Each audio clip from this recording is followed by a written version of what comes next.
Hey there, everybody. In this video, we're going to do a sub $100 makeover of the Primos Dame from a gravel bike into an ATV. The more I've ridden the bike, the more it calls out to be a really super functional and utilitarian yet playful bike. You can see the process has already halfway begun. I put on the Manivel basket platform, and this kind of started it. I started looking at the bike and was thinking, might as well go all in. Let's turn it into an ATV. This video is definitely inspired by a friend Nolan over at the Bike Sauce.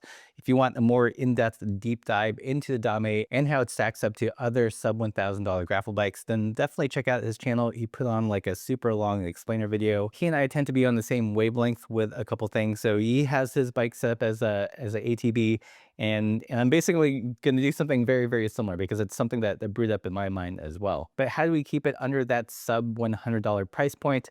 It's going to depend on what parts you've already got, but because everything is cable and mechanical, this goes a long way in making it a very affordable hack you can do at home. So Microshift makes it fairly easy with their Sword group set, since it plays well with their flat bar Advent X shifter. The shifter here in Europe costs, I think, 27 euros, around $28–30. So in this current configuration, it's using a short pull cable pull, which is typical for road bikes. However, most mountain bike cable actuated brakes and levers are long pull. So how do we reconcile this? One cool thing about many Shimano brake levers and other brands as well is they actually have adjustable cable pull. You definitely want to read the specs on the brake lever you're going to buy, because some just don't. They're just like either long pull or short pull. This fact was actually a big inspiration for doing this video, because I feel like this is in some ways becoming lost knowledge as people just go all hydraulic. A pair of brake levers here in Europe cost 23 euro, which I think is pretty good for two sets of levers. So how is this accomplished? I don't know how well this is going to show up on the action cam. Basically, there is this screw here, and this acts as a stopper for where this piece that holds the cable head goes. And there's a bunch of text here. So on the top setting, there is a V, and on the bottom is C and R for cantilever and road. So essentially what we're going to do eventually is unscrew this, shift this down, and reposition the cable head holder here so it's in that cantilever road position. All that to say, one of the reasons this hack is going to be fairly affordable is that we can use the same brakes. In fact, I'm going to try to reuse as much of the stuff that's on the bike as possible, in particular the brakes and the housing, again, cutting down on costs and making it a lot easier for the home mechanic. So we got our two brake levers, 23 euro, our shifter, 27 euro. We're going to reuse the housing, so that should be free.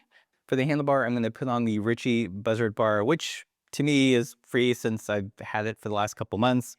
Your mileage may vary, but this is where the cost is really variable depending on which bar you want and if you have it in the parts bin or not. But assuming you have a handlebar, we're only about 50 euro or about $50 in. Let's start the conversion process. Okay, so I think the first thing I'm going to do is undo all the pinch bolts and cut off the cable end.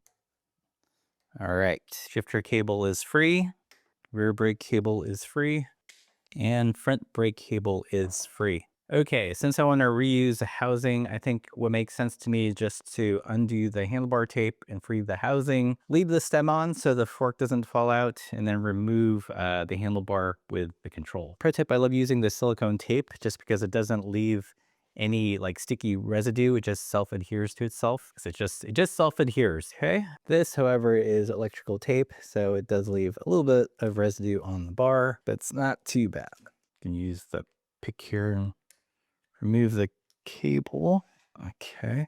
Let's undo the tape a little bit, get access to the housing. Shift old ship cable. That's gone. All right. So we've got our housing. It is liberated from the road shifter. To the other end here, always good to have some picks. These are like super useful. Do the silicone tape, cut these pieces off. All right, so we've got all our housing intact. Pretty nice. Okay, so with all the housing freed, I think this should still work. I'm gonna take off the drops. We're going to put on the buzzard bars, slip on the controls, and see how everything is fitting. So one thing I hope you guys can appreciate is how fairly simple this process is, especially with something that's all like mechanical and with things that are, compatible with each other.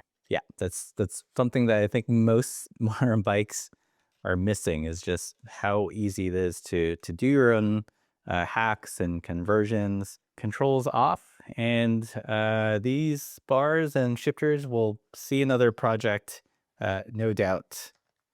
We will do some other hacky video with them. All right, I'm going to put the buzzard bars on just as kind of a placeholder. One thing I'm slightly concerned about, it looks like it'll work. I was going to say, one thing I'm slightly concerned about is that these bars are really wide, and if there's enough housing to get all the controls there. But I think there should be. Let's find that bolt somewhere. One nice thing about using a handlebar like the buzzard bars is that, you see it has like an initial sweep forward before it sweeps back. And that's a quality you want in an alt bar, especially if you're running, let's say, a road style frame and you want to reuse the stem, because it tends to generally keep the same kind of hand position. These aren't the best bars if you want to actually shorten the reach. Like, I tried these initially on the Bomb Track Monroe, and it was just too long because it doesn't really shorten the reach since it goes forward first, then back. If you want to shorten the reach, definitely get a little bit more upright riding position, then you're looking for handlebars that essentially, start flat and then go back immediately. So that's why I've got the Sklar bars on the Black Snow cargo bike and on the Sour Bad Granny. They're the long bikes. I want to shorten the reach. The Ritchie Buzzard bar doesn't do that. You need a bar like the Sklar bar, the Tumbleweed Persuader bar, the Soma Dream bar, all those very similar-ish bars, and great for that. So these two go on this side, this goes on this side. Let's deal with the lever. So hopefully you guys saw that great explainer video from Paul Components about short pull versus long pull. And he pointed out a couple things. On the lever arm, what makes it long pull or short pulled is this distance. So you can see this is in its most furthest point away from here. This would pull too much cable. It would be actually interesting to just put the long pull on it just and see what happens. Does it just engage super early? Maybe I'll try that in a different video. For this video, we're going to do it the correct way. So you can see it's around, if you can see, but it's on the V brake setting, the V there. V brakes are long pull. We want to move it to the CR for cantilever and road. So there's a little set screw here. I'm gonna undo it. Hopefully I don't have the screwdriver small enough. Hold on. So apparently what I need is a much smaller screwdriver head, probably with a JS shape, which I don't have. So we're going to do this the wrong way for now. We're going to combine these brakes in the long pull configuration with the short pull road disc brakes. A disclaimer, don't do this at home. You should probably do it the right way. But just for the sake of illustration and the science, we will see what this does. So basically it should pull more cable than necessary. Does that mean that it breaks a lot sooner? Does that mean it's a lot stronger? I guess we'll find out now on how to do it the wrong way. Don't do this at home. Okay, we'll just slip this guy on over here. Okay, I think that the danger is obvious when you can't pull enough cable to actuate the brake. What is the danger or the issue, if you will, if it pulls too much cable? Is it just too powerful? Overpowered brakes? We'll find out. Okay, I'm going to start with the front brake, and we can just answer this question right away. What happens when you use a long pull lever with short pull brakes? I slipped in a ferrule. Again, I want to stress that this isn't a Park Tool tutorial video, if you haven't noticed. This is just me messing around in the garage, and hopefully, I want the takeaway of this video, dang it. I want the takeaway of all these hack videos, mostly to be, don't be afraid to work on your bike. I feel like the trend of cycling parts, components, the industry is to make bikes so complex that you're kind of forced to bring it into a shop, which is fine, support your local bike shop, all that stuff. But at the same time, I feel like there's something lost when things become so complex. You can't do things as simple as this. Okay, there was a much easier way to insert the cable, by the way. There's a slot here. You could could slot the cable all the way in. So there you go. I'm sure someone's going to point that out. Oh, this is going to the rear. Wrong one. Just kidding. One of the reasons why I want to reuse the housing is since, Primos went to the trouble of speccing some nice compressionless brake housing, we might as well reuse it. Okay, tightening this down. Okay, so we've got our long pull brake lever, short pull brake. This isn't a park tool video. You should definitely match your brake lever to your brakes. But until I find like a very teeny screwdriver so I can change the cable pull, this is what I'm going to do. Should probably remove the volet strap holding the wheel in there. I mean, it actually, the engagement feels very, very quick and positive. Probably not the best modulation in the world, race starting with mechanical disc and, shortening the throw, but it stops, guys. It totally stops. So I'm gonna say it's good enough for me at the moment. But again, don't do this at home. I don't think this would be as successful in the other direction if the brakes were long pull and the levers were short pull. It just wouldn't pull enough cable. Maybe it might be enough, but you'd be really bottoming it out. Here, it feels as if like it's just set up, it's set up really like high and tight. All right, so for the next part, I'm going to slip on the shifter, and then we're going to put on the other brake lever. This is what the Advent X shifter looks like. And again, one of the cool things about Microshift is that within their 10-speed system, everything plays well together. Shimano, SRAM take notes. It's also nice that it comes with a shift cable. So there you go. Again, these aren't their final positions. We're just trying to get it on the bike. Time to slip on the other brake lever. I'm kind of bummed that these didn't come with cables, because that was like an additional like €5 on my end for the pair. Some plastic ASMR you can do here. Unfeeling, that's the thing. All right. Yeah, so again, it's set to the V-brake long pull, and we're just gonna put it on. Welcome to the cave of bad ideas, or cave of not enough tools, apparently. Ballpark it once again. Okay, so we've got our rear brake cable. It looks kind of short. Otherwise, I might have to do some trimming here. Okay, so this is going to the shifter. This is the brake. So again, zeroing this,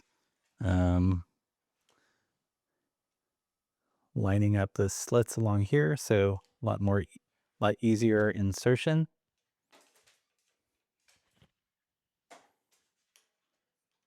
So this will slip right there, and look at that. See, I can learn things. Slipping on a ferrule, and then attaching then slipping a brake cable through the housing, and hopefully it's long enough.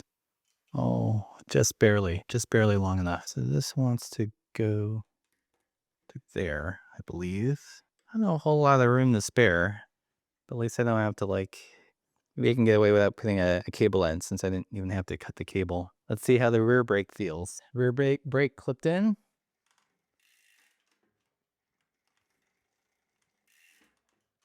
Feels good. Pick up a little bit of slack. Just make the cable pull difference even smaller. All right. Yeah, I'll take it. It's actually not too bad, even though it's mismatched, which you should not do at home. Again, this is not a park tool tutorial video. Okay, so the last thing that's left to do is just put in the shifter. We're just reusing all the housing. This might be a little long. It is a little long, but you know what? I'm feeling lazy, so I'm just going to slip it in there. Again, this is supposed to be a very low stakes, simple, quickish hack that you can do at home. All right, table is long enough there. All right, still got the ferrule from the roadie side. Just gonna secure the cable. In my experience, the microshift stuff sets up pretty easily. It's one of the last few, like, just very simple mechanical component groups to work on, you know? Usually, I found if I just give it some tension as I tighten the bolt, assuming that the derailleur hanger is straight, it doesn't actually need a whole lot of adjustment. Okay, so after some fiddling with the rear derailleur, it's shifting more or less okay. And yeah, so for under $100, we've got essentially kind of a newish ATB bike. Again, I'm rocking the Cycles Mandeville uh, basket platform. These are the Tiagra um, brake levers. Again, this is a road brand, and that's kind of important because those brakes tend to give you the option to change between short and long pull. Micro shift Advent X shifter to the Sword rear derailleur. Still geared a little high. Haven't been able to find a SRAM 3-bolt chainring. It's proving a little bit more difficult here in Spain. But yeah, for less than $100, complete makeover, practically new bike day.